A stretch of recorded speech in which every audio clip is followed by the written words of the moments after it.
Ladies and gentlemen, we're at the Grand Canyon University press conference where they just defeated University of Wisconsin 14-4. The floor is now open for questions. Rich, starting at the beginning of the game, you guys retired the side, I believe. If not, I think one or two guys got on, maybe in the top of the first. Come up to the plate, Taylor, your leadoff guy, first pitch of your World Series, hits it over the fence. Talk a little bit about what that meant to you guys, how that carried you guys throughout the rest of the game, en route to a 14-run game. Yeah, Taylor has been real hot for the last regional that we played, and it's good to lead him off. And he gets that pitch inside, he turned on, and it I think it loosens the guys up in the dugout. Kind of says, hey, we got one on the board, and now we can just kind of keep playing and move on and be relaxed a little more, and helps Joel, of course, on the mound as you get a couple runs in the first inning. So it's pretty big time. Coach, your first time ever at the World Series. You have a blowout win in Game 1. How do you keep your team focused? We just have to keep doing what we do. We're going to go get some food, and that's always something exciting to do. They're excited to go eat right now. That's a big thing. Get out of this humidity a little bit, but we'll come back and have some more fun tonight with the home run derby. And it's good for these guys to stay together and just enjoy the process of what's going on here. Joel, question for you. Congratulations, solid outing. I'm assuming you didn't know much about Wisconsin coming into the game. So what was your approach or your focus from a pitching standpoint? Me and my catcher Justin, we just agreed to attack the zone more often than not. Then from there we'll work on it. I know we had a 3-hitter, hit the ball pretty well, and he pieced me up. So then we sort of try to work out of the zone from there. This question is for Joel and Reed. Your coach just spoke about the humidity, which is obviously something you're not used to, being from Arizona. Heat's not an issue, humidity is. Did you do anything proactively prior to the game to prepare for that, or has it taken a toll on you playing that 9-inning game in the humidity?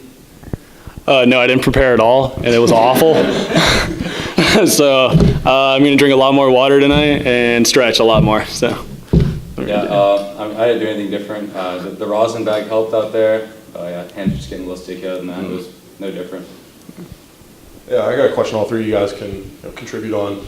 I asked Oregon this last night. You guys being from the West Coast, you have a long travel distance here to the World Series. It's your first time here. Did you guys face any adversity off the field, with the travel, with anything related to, just being in a foreign environment? Maybe a lot of the guys haven't been to the East Coast before. Talk a little bit about any adversity you guys faced besides anything on the diamond today. I kept hearing in the dugout that they had a hard time going to sleep last night. Whether excitement or 3 hours difference. I mean, it was 2 or 3 o'clock in the morning, I think, last night some of these guys got to sleep. And so I know that took a little toll on them, but they got up and woke up pretty well. I got them here early enough to, kind of get the sleep out of them, and I think did a very good job with it. Mm-hmm. Yeah, it obviously didn't bother Taylor at all, so that was cool. Coach, is your pitching set up for the next game? You ready? Yeah, we've got Jarrett McDonald will be our starter next game, and he's been our number 2 guy the second game of each series. So we've kind of haven't changed anything. Joel's thrown game 1 and Jarrett game 2, and I told the guys game 3 we kind of go game to game in this series. We don't have a 3-game series. We have to line that up. So tomorrow, everybody's available except possibly Joel tomorrow night. So. Coach and Reed, questions for you guys. 14 runs, 15 hits. I would say the most aggressive team we've seen on the base path so far. Can you talk about your offensive approach and your philosophy? Offensively, again, you saw us taking some pitches. We looked to get our pitch to hit. I think they did a very good job of that today. On the base path, honestly, I saw the catcher take the first inning. He took a ball off his arm. He had a hard time throwing it back to the pitcher after that a little bit. So I took advantage of that a little bit as well. So I kind of saw that happen. And ultimately, we were getting some good jumps. They were a little slower to the plate on the hill. So we were getting some decent jumps that way as well.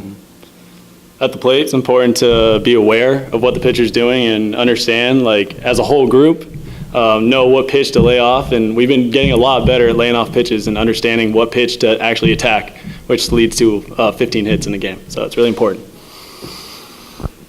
Any further questions? All right, thank you, gentlemen. Thank you. Mm-hmm.